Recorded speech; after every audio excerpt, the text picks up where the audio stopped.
Hmm.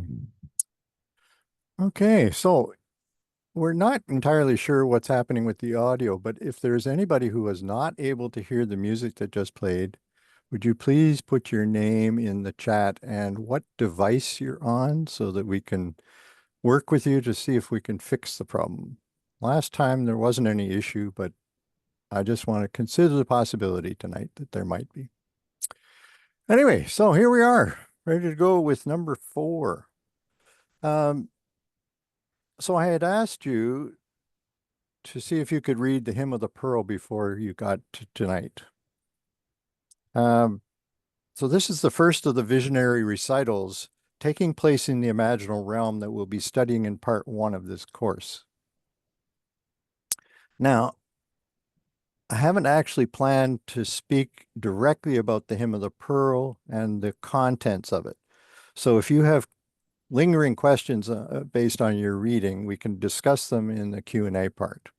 What I want to do tonight is give you the background so that you'll appreciate where this was coming from, how old it is. There are many themes within it that we're going to address tonight. Okay? So, I want to talk first about the Apostle Thomas in the biblical times. One of the briefest letters in the New Testament is called the Epistle of Jude. Its author is Saint Didymus Jude Thomas, who is the so-called Apostle of the East. In the letter, he is identified as the brother of James. Since James was one of Jesus's brothers, Thomas was also Jesus's brother. So I need to bring up the text and also ask for people to volunteer.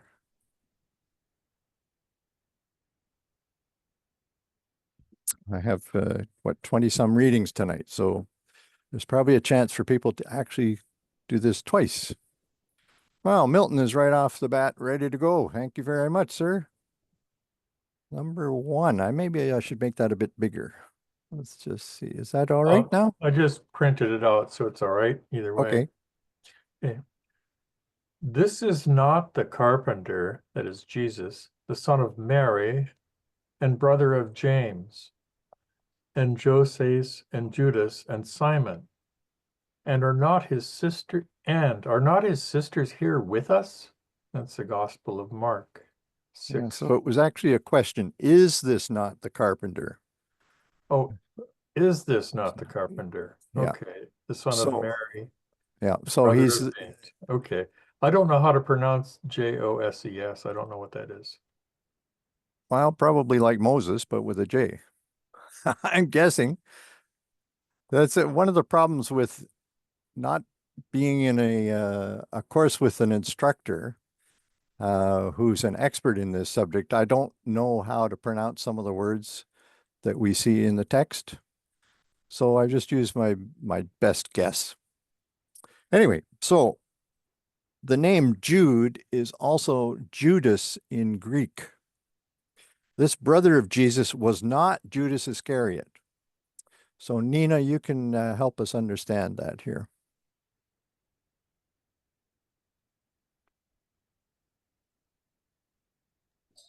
This letter, the Epistle of Jude, is attributed to Jude, Greek Judah, one of the brothers of Jesus. He is known to have been a prominent leader and traveling missionary in the early Jewish Christian movement in Palestine.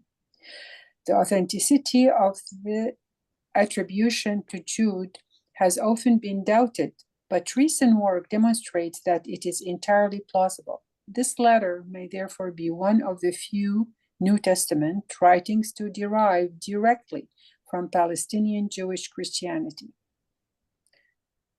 Okay, so that's very early. Thank you, Nina. It's a very, very early piece of writing.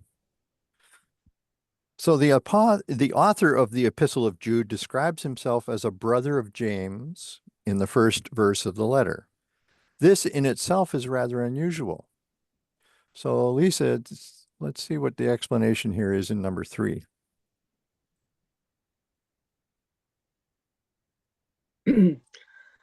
Ordinarily, A person in Jude's day would describe himself as someone's son rather than as someone's brother. The reason for the exception here may have been James's prominence in the church at Jerusalem. Although neither Jude nor James describes himself as a brother of the Lord, others did not hesitate to speak of them in this way. Apparently, they themselves did not ask to be heard because of the special privilege they had as members of the household of Joseph and Mary. Okay, so there's a certain humility that comes with being a member of that family, I presume. So now let's look at the Epistle of Jude itself. Its purpose is to warn its readers of the danger posed by certain teachers in their midst who claim to be inspired prophets. These alleged prophets argued that their visionary revelations exempted them and all truly spiritual people, which means their followers, from any form of moral authority. They asserted that the grace of God received through Christ, liberated them to do as they pleased, and apparently demonstrated this freedom through sexual indulgence. Jude responded by insisting that faith in the Christian gospel is inseparable from moral obedience to Christ. He argued that opponents of this belief pose a serious danger to his readers because they encourage deliberate immorality that puts their salvation at risk. Such outright rejection of God's moral authority can only lead to judgment when Christ comes as a judge.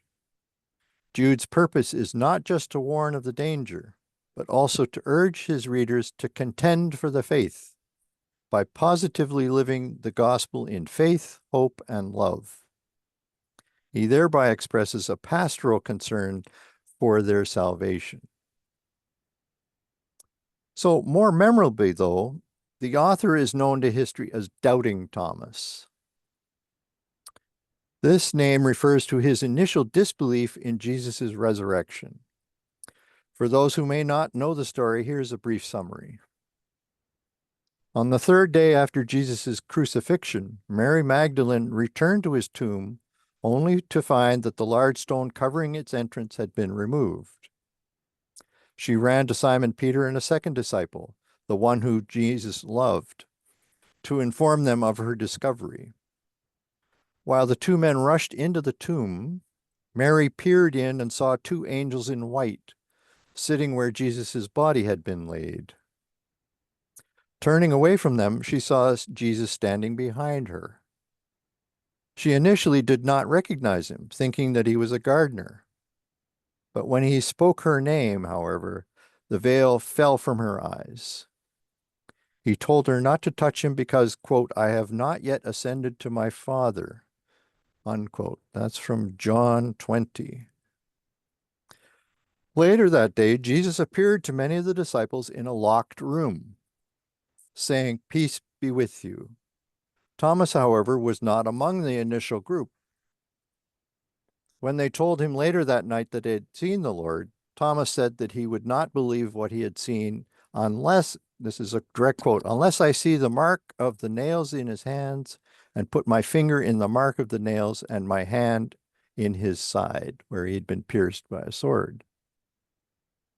A week later, Jesus reappeared to a larger group of his disciples, which included Thomas this time. This is a quote from John 20, 27 to 28. He said to Thomas, put your finger here and see my hands. Reach out your hand and put it in my side. Do not doubt, but believe. Thomas answered him, my Lord and my God. Okay, so that's the story of Thomas and why he was doubting Thomas. Now let's look at the books about Thomas. As well as authoring the Epistle of Jude, Thomas appears as the main character in 3 books that are not included in the New Testament. the Gospel according to Thomas, the Book of Thomas, and a third longer work, the Acts of Thomas. The Acts of Thomas contains an episode in which Thomas chants a hymn as he languishes in an Indian prison. The song is known by several names: the Hymn of the Pearl, the Song of the Pearl, the Hymn of the Robe of Glory, and most elaborately, the Hymn of Judas Thomas the Apostle in the Country of the Indians. And that's what you happen to have read this week. Okay, so I think Margaret's next on tap here for number 4. In later tradition, the Acts of Thomas, a 3rd century ascetical and probably Gnostic work, recounts Thomas' missionary work in India. The Gospel of Thomas is a Coptic document consisting of 114 secret sayings of Jesus to his disciples.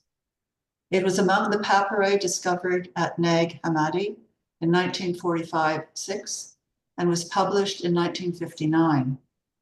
The Greek original dates from around 150, Common Era, I think.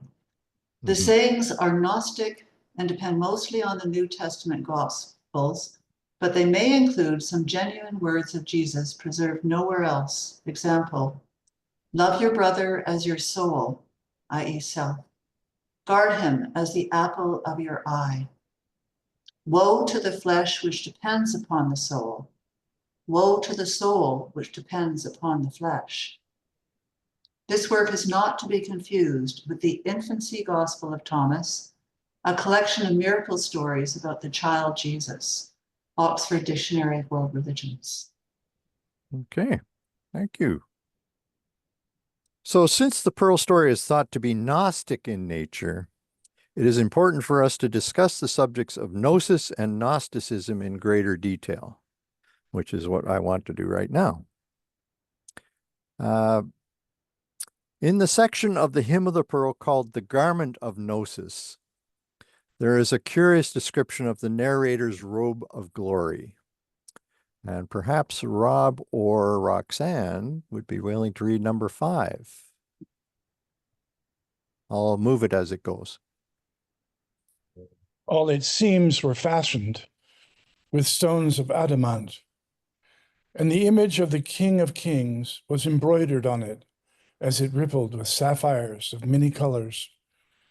I saw it quiver all over, moving with Gnosis, in a pulsating knowledge, and as it prepared to speak, it moved toward me, murmuring the sound of its songs. The Song of the Pearl.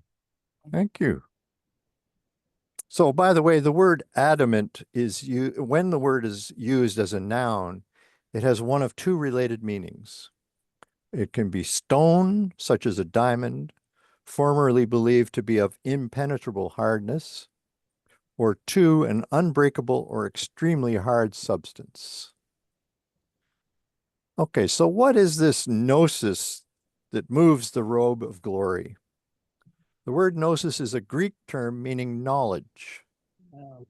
And Heather Harvey is going to read that one for us. Number 6. But gnosis is not primarily rational knowledge. The Greek language distinguishes between scientific or reflective knowledge. He knows mathematics, bracket, and knowledge through observation or experience, bracket, he knows me, unbracket, which is gnosis. As the Gnostics use the term, we could translate it as insight, for gnosis involves an intuitive process of knowing oneself. And to know oneself, they claimed, is to know human nature and human destiny. The Gnostic Gospels. Yeah, this is Elaine Pagels, who made quite a name for herself with that book many years ago. And it still stands up very nicely. So therefore, the people known to history as Gnostics are those who know things through intuition or insight. And now this is quite a short one, Elizabeth, so I'm going to ask you to read the next one in a minute as well, okay? So let's start with 7.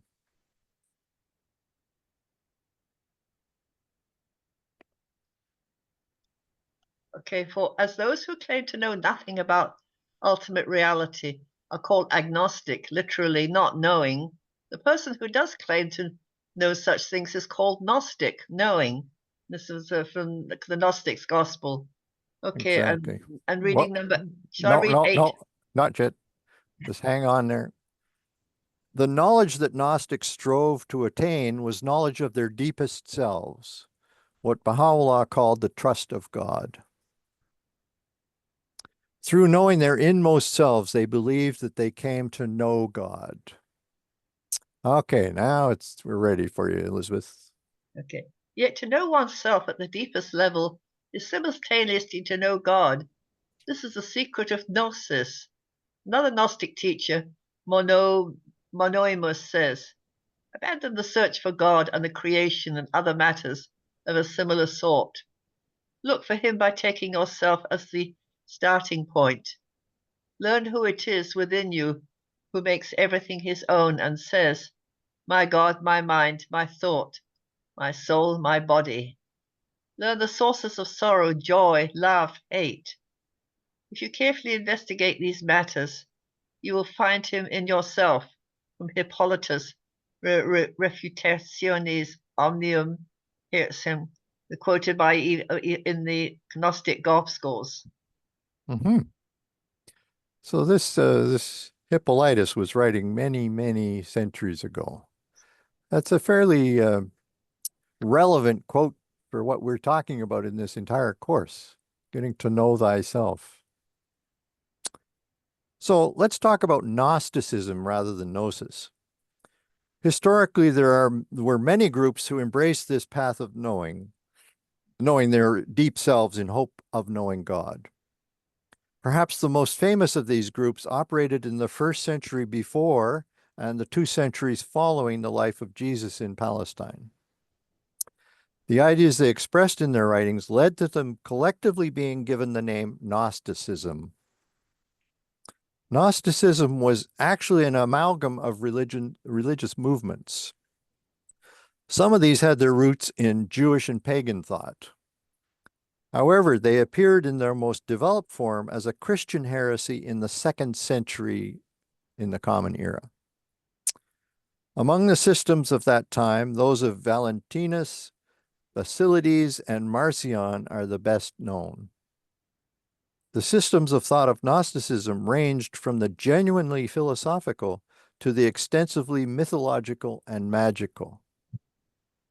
A prominent characteristic of the Gnostic teachings was the secret nature of their knowledge. Okay, Durham, it's all yours. Number 9. The members of the Gnostic order claimed to be familiar with the secret doctrines of early Christianity. They interpreted the Christian mysteries according to pagan symbolism.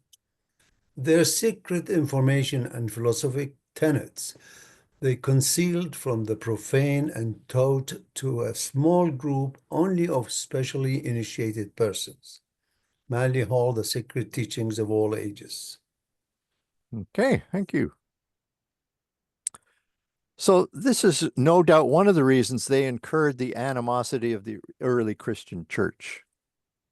The church quickly came to realize that they could not control people who had private access to divine knowledge. To fortify their own intermediate position between God and humanity, it was essential that they prevent their subjects from relying on their own connections with God.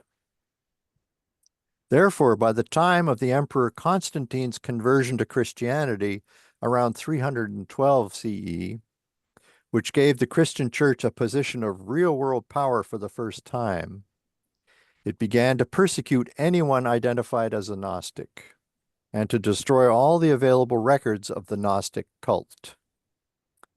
Okay, Linda, this is number 10.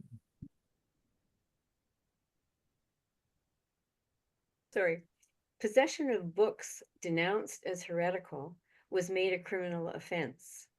Copies of such books were burned and destroyed. But in Upper Egypt, someone, possibly a monk from a nearby monastery of St. Pachomius, took the banned books and hid them from destruction. in the jar where they remained buried for almost 1,600 years. Okay, thank you. So although the Gnostics claim to offer secret teachings, many of these texts refer to the scriptures of the Old Testament and others to the letters of Paul and the New Testament Gospels. Many of them include the same dramatis personae as the New Testament, i.e. Jesus and his disciples. However, the differences between their teachings are striking. Here are three of the most obvious dissimilarities between regular Christianity and Gnostic Christianity. Okay, Marie, it's a long one. Number 11. Woo, you got the jackpot. Orthodox Jews and Christians insist that a chasm separates humanity from its creator. God is wholly other. But some of the Gnostics who wrote these Gospels contradict this. Self-knowledge is knowledge of God. The self and the divine are identical. Second, the living Jesus of these texts speaks of illusion and enlightenment, not of sin and repentance, like the Jesus of the New Testament. Instead of coming to save us from sin, he comes as a guide who opens access to spiritual understanding. But when the disciple attains enlightenment, Jesus no longer serves as his spiritual master. The two have become equal, even identical. Third, Orthodox Christians believe that Jesus is Lord and Son of God in a unique way. He remains forever distinct from the rest of humanity whom he came to save.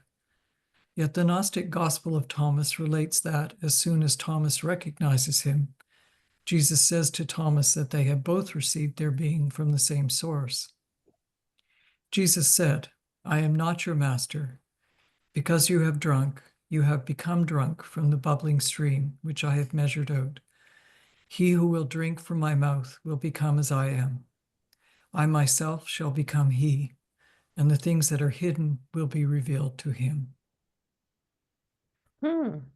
So that's from the Gospel of Thomas, which is one of the Nag Hammadi library items. Fascinating reading. Thanks, Marie. These three teachings, the identity of the divine and human, 2, the concern with illusion and enlightenment, and 3, the founder who is presented not as Lord, but as spiritual guide, certainly sound more like they have originated in Eastern rather than Western religious traditions. Some academics, such as Edward Cones, who is on the screen at the moment, he died in 1979, was a world-renowned Buddhist, I beg your pardon, British scholar of Buddhism, did a lot of translating. He seriously considered the possibility that Hinduism and/or Buddhism influenced Gnosticism. At this early stage in the study of the Nag Hammadi texts, no firm conclusions about this possibility are possible at this point. Until the second half of the 20th century, little was directly known of Gnosticism. Scholars such as Carl Jung had to rely on the teachings of the writings of the church fathers from the early days of Christianity to glimpse their beliefs. Because they were seen as heretics, the fathers presented long excerpts from Gnostic writings in order to severely critique what they considered to be the Gnostics' misguided views. Regrettably, their virulent prejudice against Gnosticism prevented the fathers from any attempt to truly understand it. This unfortunate state of affairs only changed in 1945-46 with the accidental discovery of a cache of Coptic Gnostic texts by a peasant in a cave near Nag Hammadi in central Egypt. Now, where is that? Right where this red balloon is. Pretty much right in the middle of Egypt. In the years that followed, scholars determined that there were 52 texts arranged in 13 codices. Now, a codex or codices, which is the plural of it, is the historical ancestor of the modern book. technically, the vast majority of modern books use the codex format of a stack of pages bound on one edge along the side of the text. But the term codex is now reserved for older manuscript books, which mostly use sheets of vellum, parchment, or papyrus rather than paper. The content of these texts was quite diverse. They ranged from secret gospels to poems to quasi-philosophic descriptions of the origin of the universe to myths, magic, and instructions for mystical practice. While it is proven difficult for researchers to determine how many of these texts actually represent early forms of Christian teaching, together, their discovery has forced them to recognize that early Christianity was far more diverse than almost anyone expected before the Nag Hammadi discoveries. Their content also raises many fascinating questions about the process of selecting the books that now comprise the New Testament. Okay, so I am thinking Bill or Aaron or Sherry is ready to read number 12. Yet even the 52 writings discovered at the Nag Hammadi offer only a glimpse of the complexity of the early Christian movement. We now begin to see that what we call Christianity and what we identify as Christian tradition actually represents only a small selection of specific sources chosen from among dozens of others. Who made that selection and for what reasons? Why were these other writings excluded and banned as heresy? What made them so dangerous? Now, for the first time, we have the opportunity to find out about the earliest Christian heresy. For the first time, the heretics can speak for themselves. Elaine Pago's The Gnostic Gospels. Okay, thank you. While it would take us too far from our goal to examine these questions in any depth, a couple of points could be made at this stage. And that is for Milton to say. Number 13. These texts have permitted for the first time a direct view of the Gnostic movement. Recent study using these texts has supported two conclusions. First, Gnosticism should probably be seen as an originally non-Christian phenomenon, mainly within Judaism, but just possibly influenced by Eastern religions. Second, the Gnostics were ousted by the Church in the 2nd to 3rd centuries, as much because of their elitism and opposition to an authoritarian discipline as because of their doctrines, some of which, like a liberal attitude to women, seem attractive and defensible. That's the Oxford Dictionary of World Religions. Okay, thank you. So needless to say, the Gnostics did not see themselves as heretics, but rather as knowers. And Hangame gets to say what that's all about. Number 14. Those who wrote and circulated these texts did not regard themselves as heretics. Most of the writings use Christian terminology, unmistakably related to a Jewish heritage. Many claim to offer traditions about Jesus that are secret, hidden from the many who constitute what, in the 2nd century, came to be called the Catholic Church. Okay, thank you. So the Gnostics entertained many and often radically different religious beliefs and practices. Here are some of the more common divergences. And Lena is going to read this for us, number 15. Oh. Sorry. Gnostic Christians undoubtedly expressed ideas that the Orthodox abhorred. For example, some of these Gnostic texts question whether all suffering, labor, and death derive from human sin, which, in the Orthodox version, marred an originally perfect creation. Others speak of the feminine element in the divine, celebrating God as Father and Mother.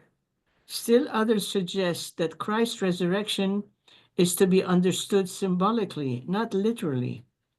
A few radical texts even denounce Catholic Christians themselves as heretics who, although they, quote, do not understand mystery, boast that the mystery of truth belongs to them alone, unquote. Apocalypse of Peter in the Nag Hammadi Library. Such Gnostic ideas fascinated Jung. He thought they expressed the other side of the mind, the That's right. spontaneous, unconscious thought that any orthodoxy requires its adherents to repress.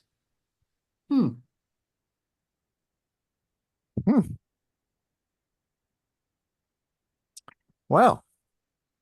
Thank you. You get to unpack all this now.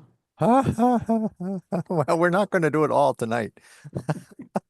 What I'm doing is giving you some teasers, foreshadowing of ideas we're going to cover later.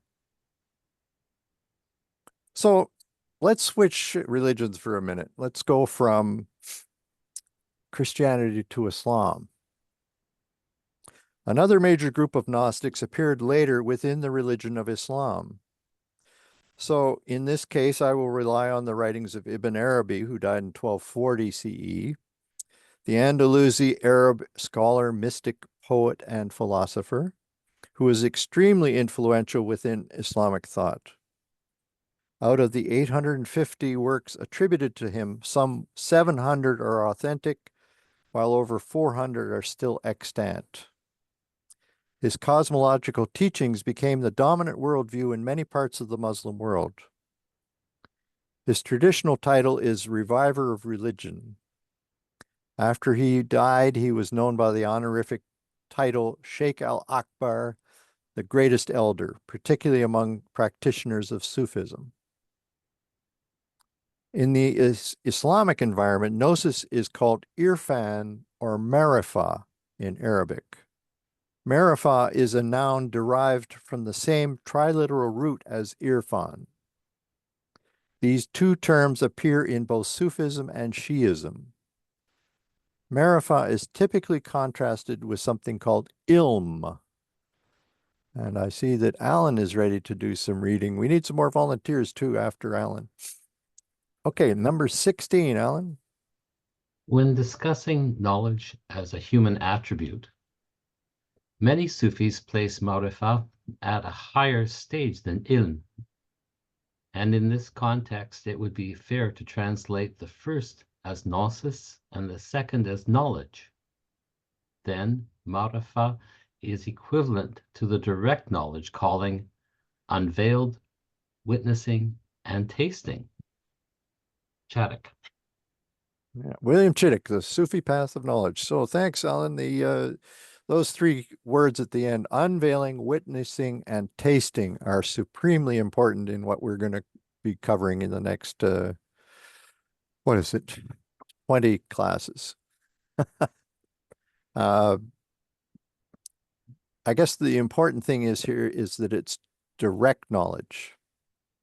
It's something that you personally have experienced, not something you've read in a book or heard from somebody else, but you've seen and experienced for yourself. Here is how Ibn Arabi himself describes Gnosis. Okay, Jennifer, it's all yours, number 17. Our companions among the folk of Allah apply the name Gnostics to the knowers of God. They call the knowledge of God by the way of tasting Gnosis. They define this station by its results and concomitants, which become manifest through this attribute in its possessor. Ibn Arabi. Okay. He goes on to compare this direct type of knowledge with the virtue of love as it is presented in the Quran. And I see that David Oak is ready to talk here. Number 18. I'll just unmute. Excellent. Great.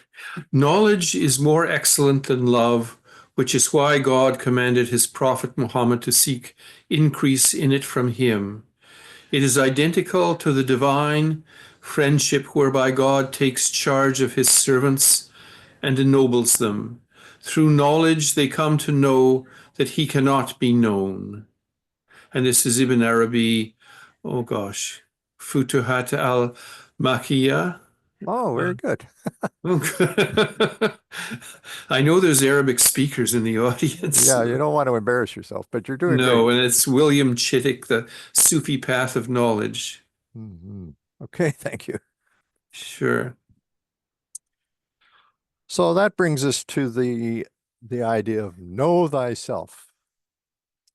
In one of the most famous hadiths or traditions of Islam, Muhammad says that he who knows himself knows his Lord. This is normally taken to mean that seekers should come to know themselves in order to know God. Ibn Arabi gives this hadith a new shade of meaning. When the seeker comes to know himself, thereby knowing God, he does not end up knowing God as he is in his essence. Rather, he comes to know him as his Lord. That's a critical distinction. And we've talked about the difference in the Baha'i faith between the essence of God and the primal will and the manifestations of God. It's the manifestations of God who become the lords of people. As Ibn Arabi explains, through this process, God discloses himself to the soul of the seeker. But that self-disclosure is different from that experienced by any other soul. The God I come to know through knowing myself is the God of my own belief. By analogy, we can say that the water of life has assumed the color of my cup. This can be understood from 2 points of view. Okay, Sherry, take it away, number 19. When Junaid was asked about Gnosis and the Gnostic, he replied, "The water takes on the color of its cup." In other words, the Gnostic assumes the character traits of God to the point where it seems as if he is he. He is not he, yet he is he. Ibn Arabi. Okay, thank you. This is a very important statement. He is he, or he is not he, yet he is he. So there's an ambiguity in the relationship between God and those individuals who come to contact him in some direct way. However, this analogy can also mean that the Lord I perceive in my deepest self will appear in such a way that it corresponds to my own personal view of God. My cup has been shaped by my physical and temporal circumstances, as well as my unique life experiences and character development. It will differ from everybody else's belief in God, and consequently their own lords. Such a matchless encounter occurs outside the boundaries of the standard master-disciple relationships featured in almost all the Sufi paths. It also does not rely upon the formal transmission of barakah, or blessing power, through an initiatic chain. The only Sufi path it does resemble is that of the Uwaisis, which is a word that some of you have heard me use before.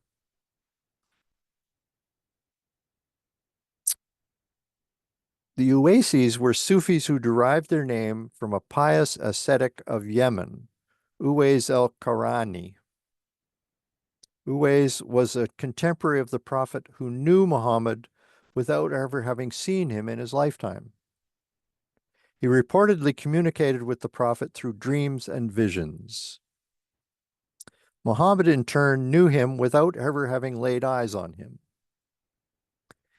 He was the one to whom the Prophet was referring when he said in one of his hadith, "I feel the breath of the compassionate coming from the direction of Yemen."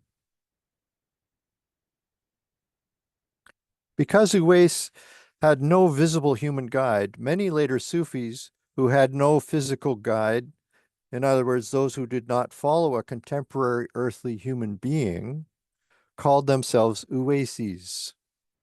Uwais thus became the prototype of the solitaries, the exceptional people in whom spiritual realization is spontaneous. One of these was Abdul Hasan Karakani, who died in 1034. He was a Sufi in Iran. Jami, the famous Persian poet, tells us that Karakani was guided by another great Iranian Sufi, Abu Yazid Bastami, who had died 150 years earlier. Similarly, the mystic poet Faridun Attar of Nishapur is reported to have had Al-Hallaj, who died 300 years earlier, as his master and guide. So how can this be? What's going on here? Abu Barakat al-Baghdadi, who died in 1165, was a profound and original Jewish thinker who converted to Islam towards the end of his life. He died the year Ibn Arabi was born. He gives us an insight into the workings of this special master-disciple relationship. Okay, Fred, take it away. Number 20. Some souls have learned everything from invisible guides, known only to themselves. The ancient sages taught that for each individual soul, or perhaps for a number of souls with the same nature and affinity, there is a being of the spiritual world who throughout their existence adopts a special solicitude and tenderness towards that soul or group of souls.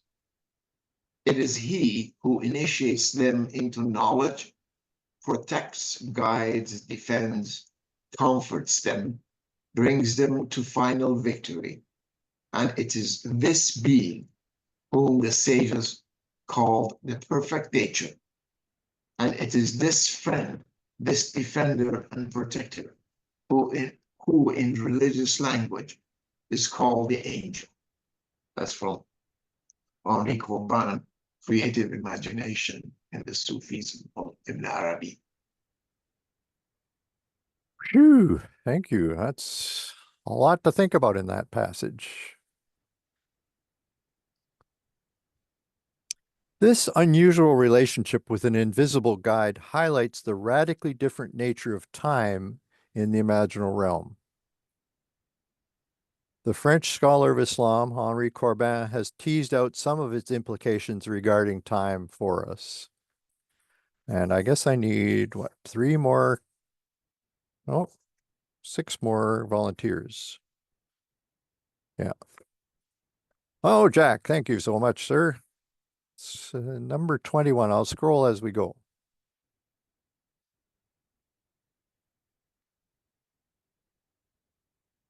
Better unmute. Whatever name we may give to the disciples' relationship with this personal and visible guide, the events it determines do not fall within quantitative physical time. They cannot be measured according to homogeneous, uniform units of time and chronology regulated by the movements of the stars. They find no place in the continuous chain of irreversible events. These events, to be sure, are enacted in time, but in a time that is peculiar to them, a discontinuous, qualitative, pure psychic time, whose moments can be evaluated only according to their own measure, a measure which in every instance varies with their intensity. And this intensity measures a time in which the past remains present to the future, in which the future is already present to the past, just as the notes of a musical phrase, though played successively, nevertheless persist altogether in the present and thus form a phase. Hence the recurrences, the possible inversions, the synchronisms, incomprehensible in rational terms,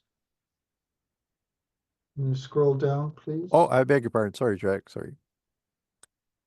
Beyond the reach of historical realism, but accessible to another realism, that of the subtile world Alami Mithal. Henry Corbin, Creative Imagination and the Sufism of it. No, that'll be pages 35 to 6. Alamo Mithal is Arabic for the term, sorry, the world of similitudes. Excuse me. Okay, I'm giving you a lot to think about here. Now, having an invisible master invests the disciple with a trans-historical dimension. As Corbin explains, this is something more than his incorporation into a brotherhood of Sufis in Seville or Mecca. It is a personal, direct, and immediate bond with the Godhead. Every interaction with such an invisible guide postulates a return to the center of the world, because communication with the Alamo Mithal is possible only at the center of the world. And just to repeat, Alamo Mithal is one section, if you like, of the world of Malakut. Corbin refers to such invisible guides as theophanies. A theophany is a visible manifestation of God. The word is a specialized version of the term hierophany, which I guess Roxanne is going to talk about this time. No, Nope. Oh, Rob. Okay. Thank you, Rob. You don't need to read all the Greek parts there. I was looking forward to it. Oh, well, go ahead. Hierophany, hieros, sacred, and phaenein, something like that, to show the manifestation of the divine or the sacred, especially in a sacred place, object, or occasion. In the work of Mircea Eliade, hierophanies serve to separate the sacred from the profane. By virtue of its connection with locality, the sacred is no longer absolute, because the otherwise abstract absolute has limited itself in order to become manifest. Thus, hierophany, as in a paradoxical sense, an act of divine or sacred veiling, because of the inherent necessity for self-limitation. Because, therefore, only some aspect of the divine or sacred can be manifested, such manifestations may be named after the aspect revealed, ergo theophany of divinity, crotophany of power, the Oxford Dictionary of World Religions. Okay, well, that's pretty good Greek. Did you study that in university or what? No, I'm a Gnostic. Ah, good for you. Now, such experiences of the imaginal realm lead to bewilderment. And Lisa's going to read this one for us, number 23. The bewilderment of the Gnostic in the divine side is the greatest of bewilderments, since he stands outside of restriction and delimitation. He possesses all forms, yet no form delimits him.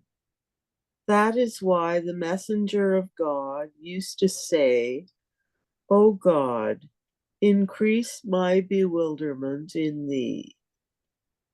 For this is the highest station, the clearest vision, the nearest rank, the most brilliant locus of manifestation, and the most exemplary path. And that's Ibn Arabi for you. Thank you. So the word bewilderment translates the Arabic word hayra. It corresponds to the sixth of the seven valleys of Baha'u'llah, the Valley of Wonderment. This is not the bewilderment of being lost and unable to find one's way. Rather, it is the bewilderment of finding and knowing God, and of not finding and not knowing him at the same time. How is this the case? So here is William Chittick's explanation. Andrea, number 24, please. Every existent thing other than God dwells in a never-never land of affirmation and negation, finding and losing, knowing and not knowing. The difference between the finders and the rest of us is that they are fully aware of their own ambiguous situation. They know the significance of the saying of the first Caliph Abdul Bakr. Incapacity to attain comprehension is itself comprehension. They know that the answer to every significant question concerning God and the world is yes and no. Or, as Sheikh Abim Arabi expresses it, he, not he. Hua la hua. William Chittick. So that's true for every existent thing other than God. He, not he. All right, so that's a quickie overview of Gnosticism. Why have I emphasized this so much? As we will learn in the second course about Carl Jung and his Red Book, Jung was fascinated by Gnostic ideas. Much to his surprise, he discovered that the Gnostics of the early years of the Christian faith had had experiences which were similar in many ways to those he encountered between 1913 and 1916. As a result, he saw them as depth psychologists, much like himself. And let's see, I think we're on number 25. Linda. I need one more volunteer, sorry. Go ahead, yeah, with the help. With the help of surviving fragments from Gnostic writings, he came across people who had already experienced what he was experiencing. He recognized that he was in the presence of psychologists who managed to anticipate his psychology by 2,000 years, found living friends, allies, companions, was no longer on his own. Peter Kingsley from Catafalque. Okay, thank you. For him, as for the Gnostics of ancient times, Gnosis is a matter of direct knowledge or realization, not of belief. He believed that Gnosticism had been derived directly from the unconscious, as had his Red Book, and that Christianity derived in turn from Gnosticism, not the other way around. And most importantly, Gnosticism's goal was to turn individual members of the church into the sons and children of God. Within Jung's own conception of the term, he was a Gnostic, but a modern Gnostic, creatively nurturing an ancient and perennial Gnosis into a new time. Okay, Durham, you get the last word, number 26. Jung did not use the writings of the Gnostics as source for his psychology. He turned to Gnostic accounts, seeking confirmatory resources that supported his observation about the mythopoetic depth underlying consciousness. Whatever his sympathies, Jung was simply not an ancient Gnostic, and he could not model himself in that archaic mold. He was modern man, perhaps even the first truly modern man, establishing the link between the Gnosis of old and his new praxis was, however, an undertaking with a hidden significance for Jung.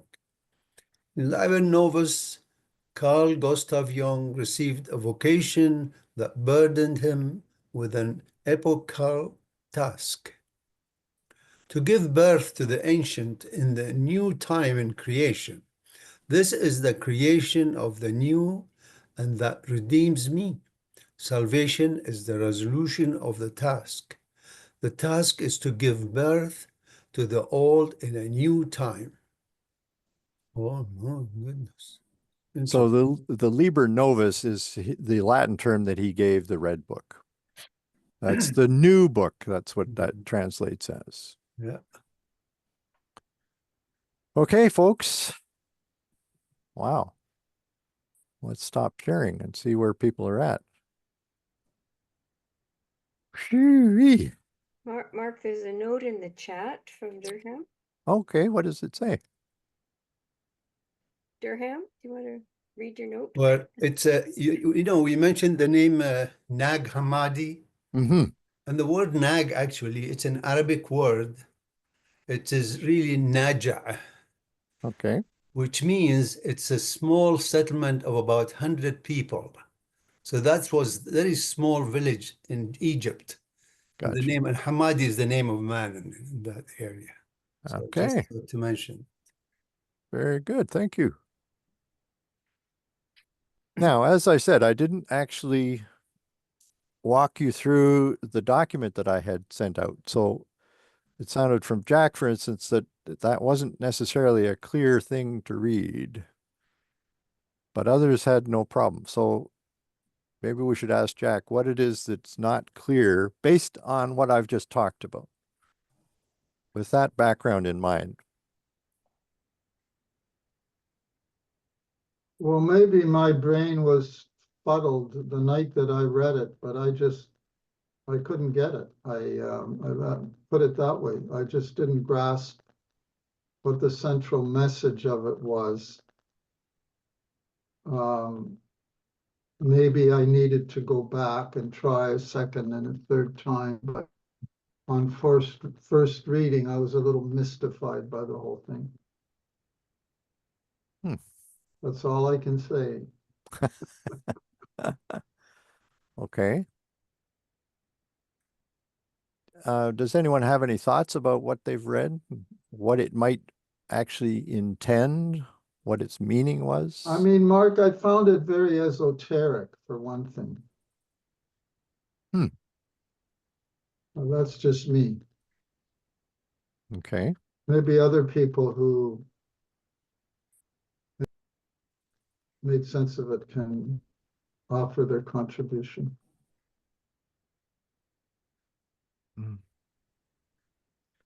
Sorry, I'm temporarily befuddled by chat here. I'm trying to answer Lena, who is asking how the name of the Yemeni mystic contemporary of Muhammad was actually spelled, and I'm trying to put that in a message so that everybody can see it.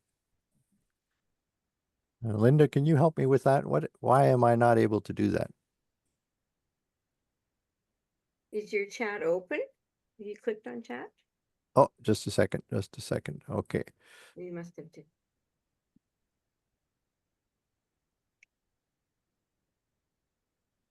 Okay, now I got it. Sorry.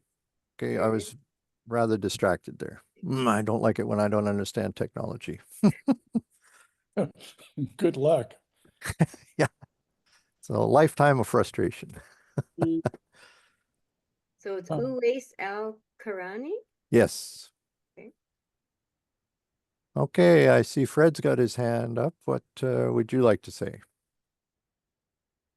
Yeah, thank you very much for this presentation, Mark. This was quite an eye-opener for me. I had read a little bit about Gnosticism from in the Islamic world from that point of view. Okay. So my question is, or I guess, yeah, it is a question. From what you understand, the Christian church has a negative attitude towards Gnosticism. Is that correct? Yes, it is. Okay. And that is very interesting because it's the same with what I call the Muslim church. Hmm. And the Gnostics have been, for example, in Iran, with the existing regime, they have been persecuted as bad as Baha'is have been. Is that right? Yes. Yes.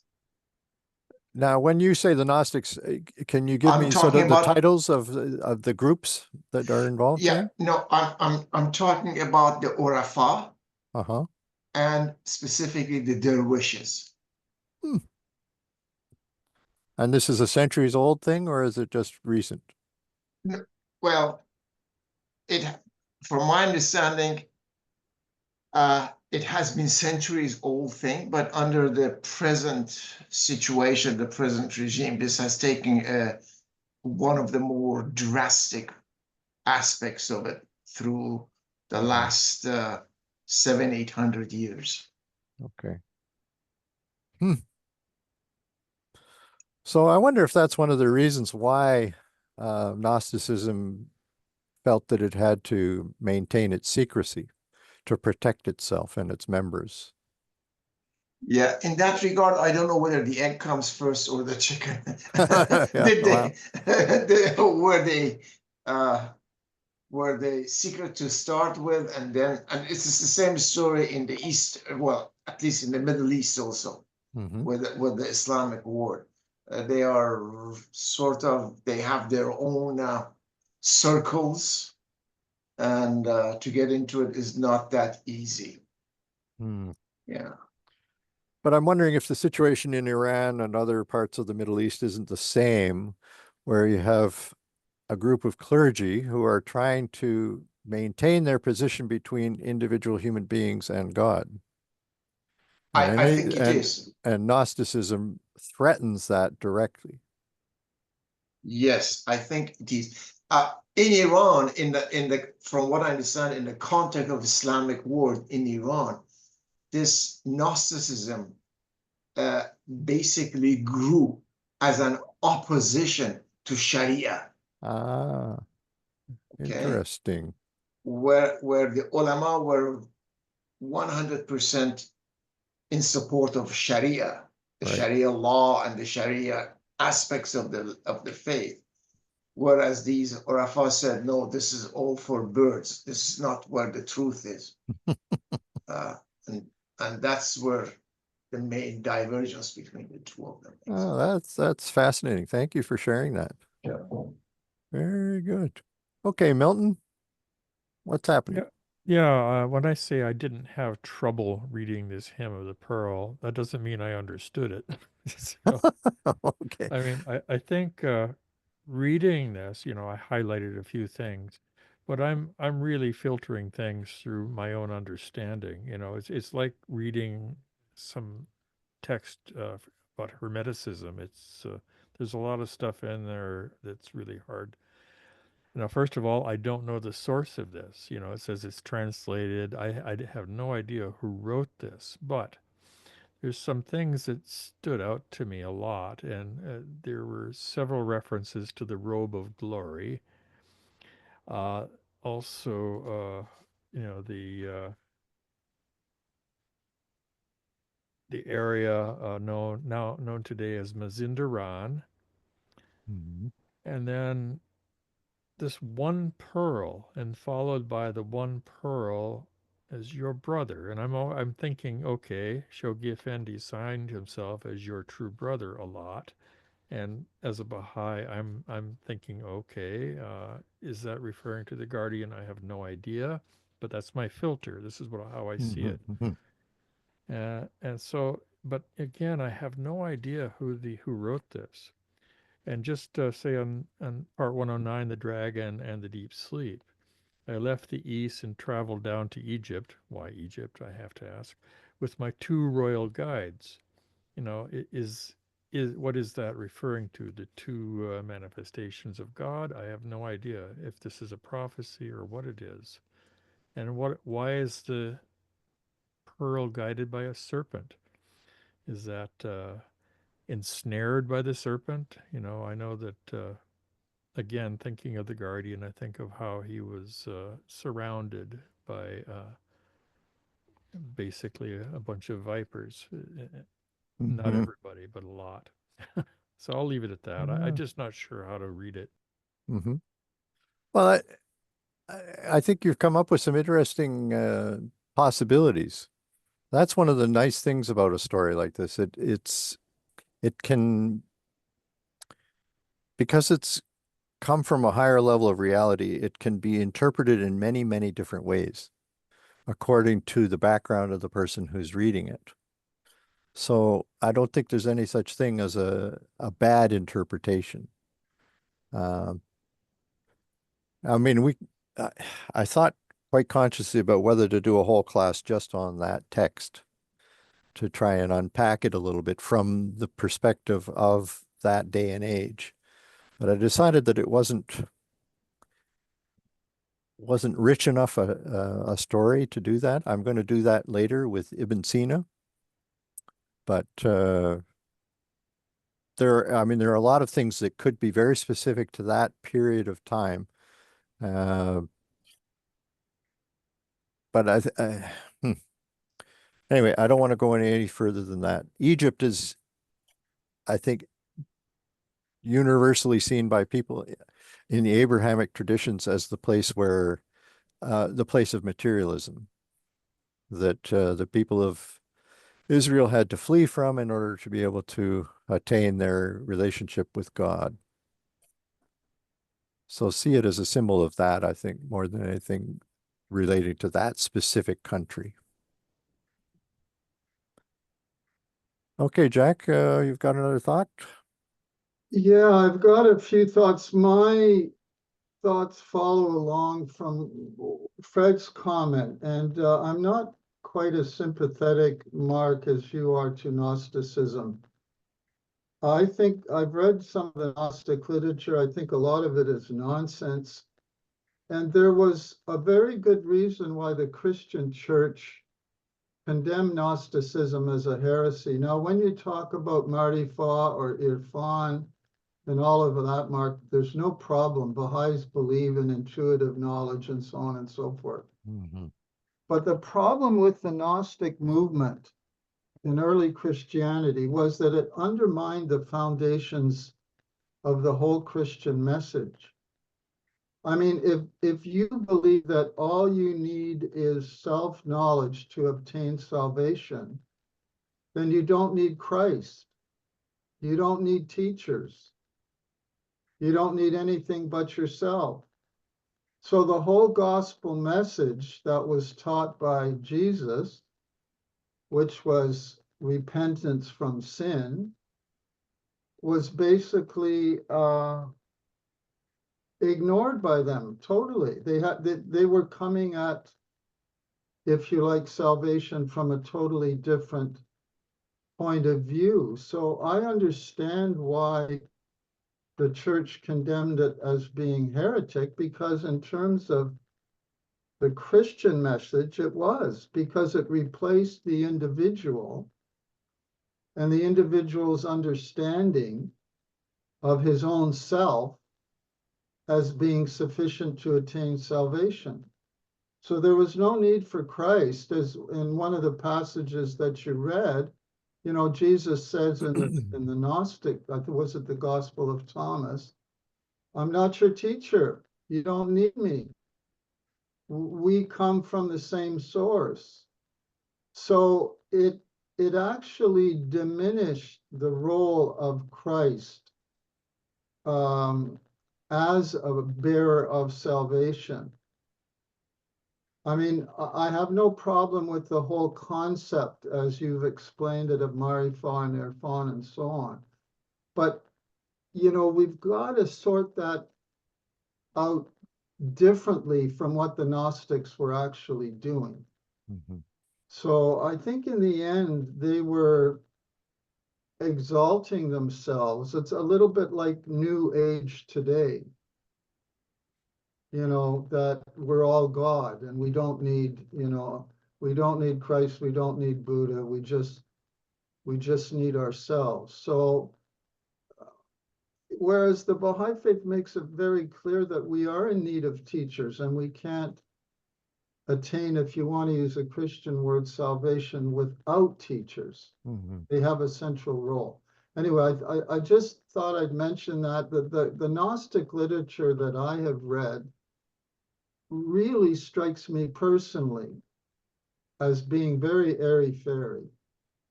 I find the gospel much more concrete, much more real, much more practical than any of the very esoteric stuff I've read in Gnosticism. But that's just me. Maybe everybody doesn't have the same.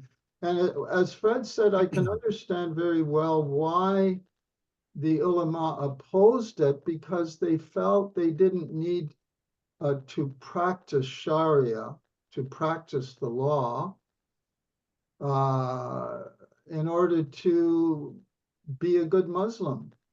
All they needed was this esoteric knowledge, and they were fine. And the dervishes had the same idea.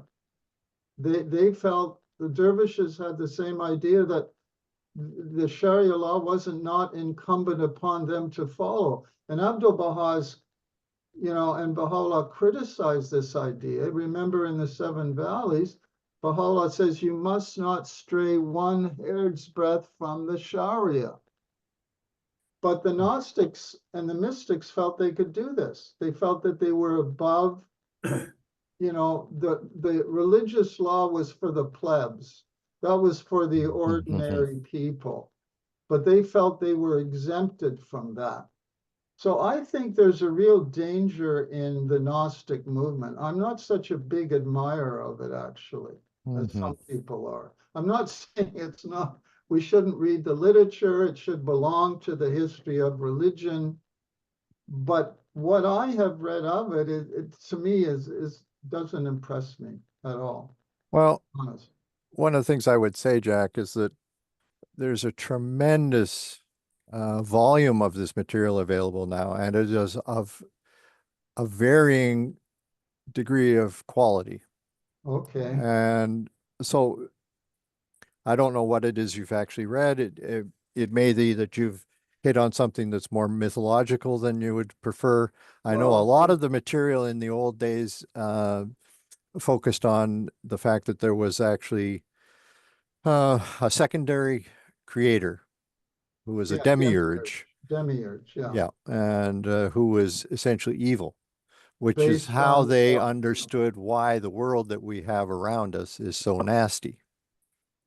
So we have to take all these things with a grain of salt. But my real focus here is, first of all, why was Carl Jung so interested in this subject? What are the symbols that he took from this that were useful to him as a modern day man? And secondly, from a Baha'i perspective, when Baha'u'llah talks about finding your own deepest self, I think there may be some guidance buried in the Gnostics that will help us. Some truisms that they uncovered that are sort of layered over with all this other crap, the cosmological craziness that they came up with, because they were tied to an ancient form of Ptolemaic cosmology, and they were in love with astrology. A lot of that stuff has just been put by the wayside for very good reason. So what I'm trying to do is to sift through this material as best I can to find out if there are any gems there that we can use to find something useful as Baha'is. Right. I like what Jung did with Gnosticism better than Gnosticism itself, if you know what I mean. Yeah, and I tend to agree with you, frankly. Okay, Heather, what is on your mind?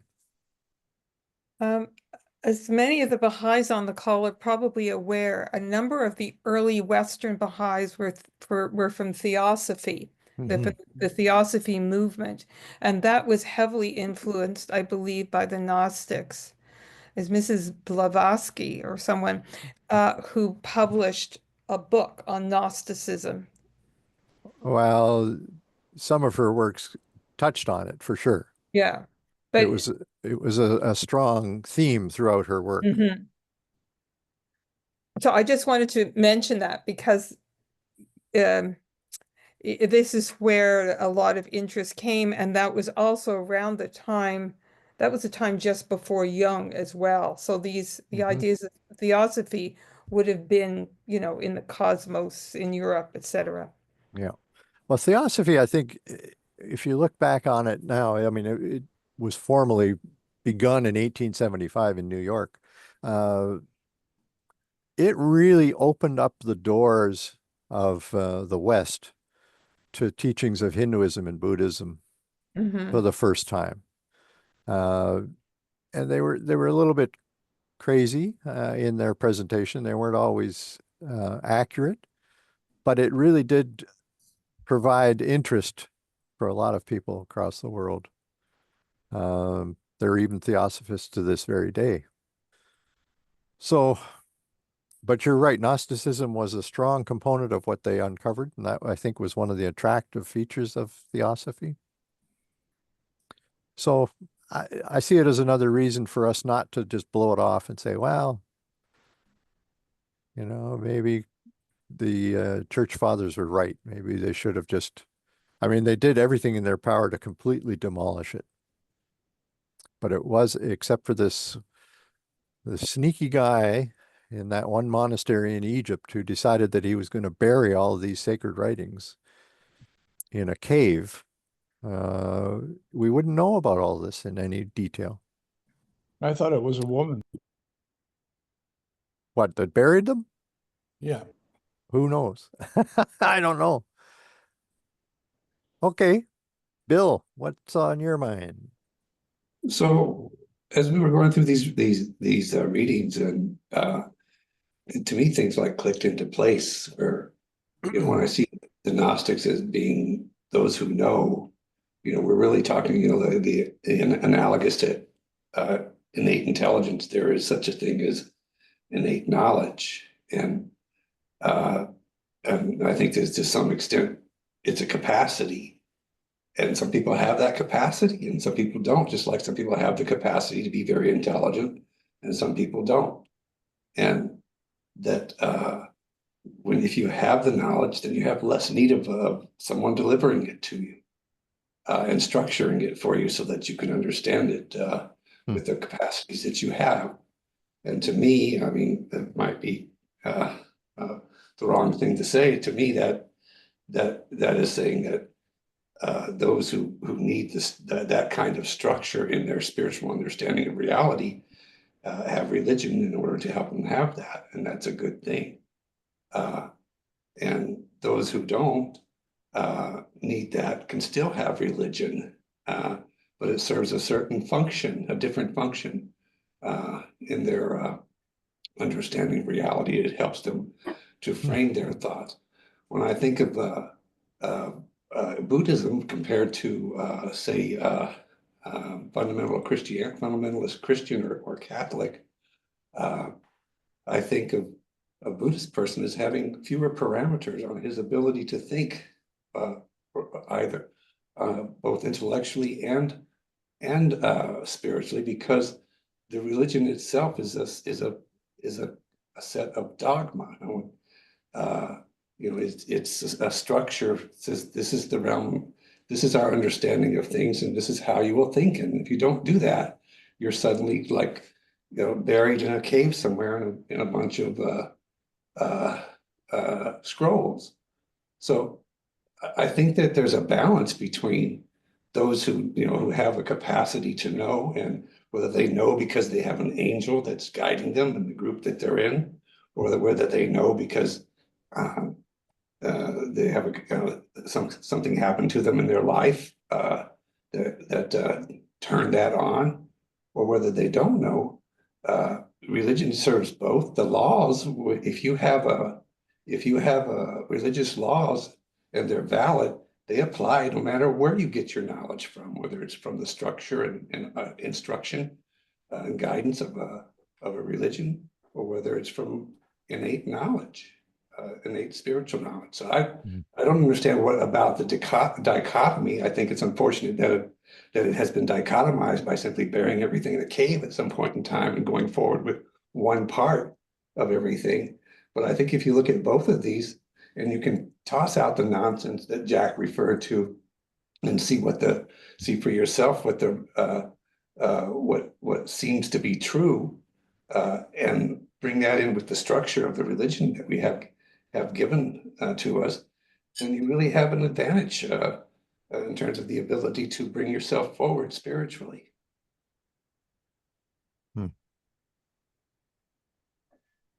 So you want to be inclusive here. This is good. I'm sorry, I'm just being aware of the fact that we only have 5 minutes left, and we have 3 people who would like to ask something or comment in some way. Sorry. Comment in the chat as well from Jamsheed, Mark. Oh, is there one? Okay. Yeah. Well, let's go to Rob first. Well, I agree with what was just said. I have to confess, I knew nothing about Gnosticism. I've read these passages, and it seems to me like there is this power control issue that, I mean, looking at it from our time now, where we are more hopefully advanced. In those days, the control of the religion and thought was, I don't think it was necessary, but I think that I can see and hear some concepts which I find admirable.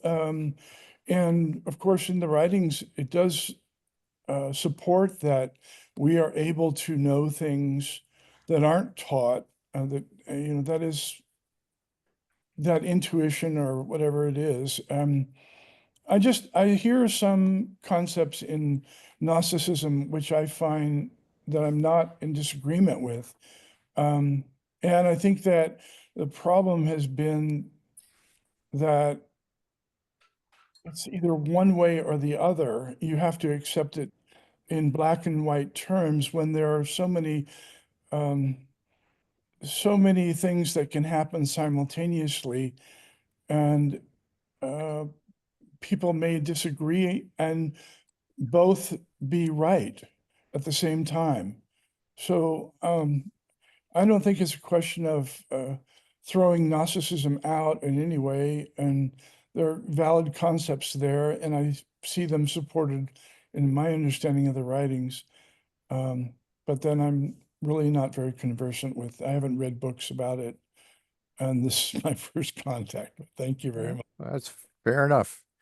That's all I'm really asking people to do, is to be open-minded and to see how it bounces off their senses that are highly developed after all these years, right?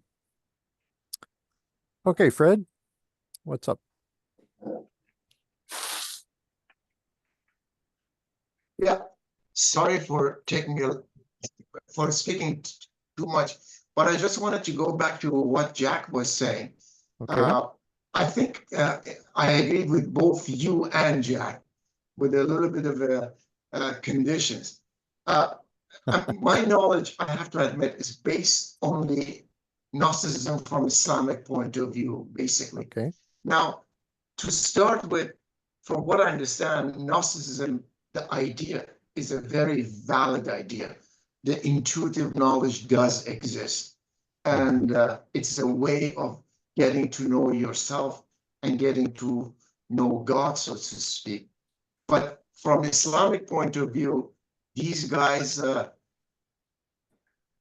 basically lost control of things to an extent that they said that by getting to know God, you actually do become God. And one of their leaders, I think it was Hassan Sabah, in fact, he declared, "Ana al-Haq, I am the Haq, I am the God." He was one of the leaders of this Irfan in here, or I thought leaders in Iran. And it's there that they went haywire. And It was there that the Islamic Church started, when they took the ideas to an extreme, then the Sharia rose against them. And then also what happened, from what I understand, as long as this Gnosticism was practiced on a personal level, it was fine. Once they became a society, they became an organized religion, if you want. That's the way I would term it. Then it became a matter of power struggle between the ulama and the urafa, wanting to lead the society. And that adversary behavior is what we are seeing also existing today, for example, in Iran, to a certain extent.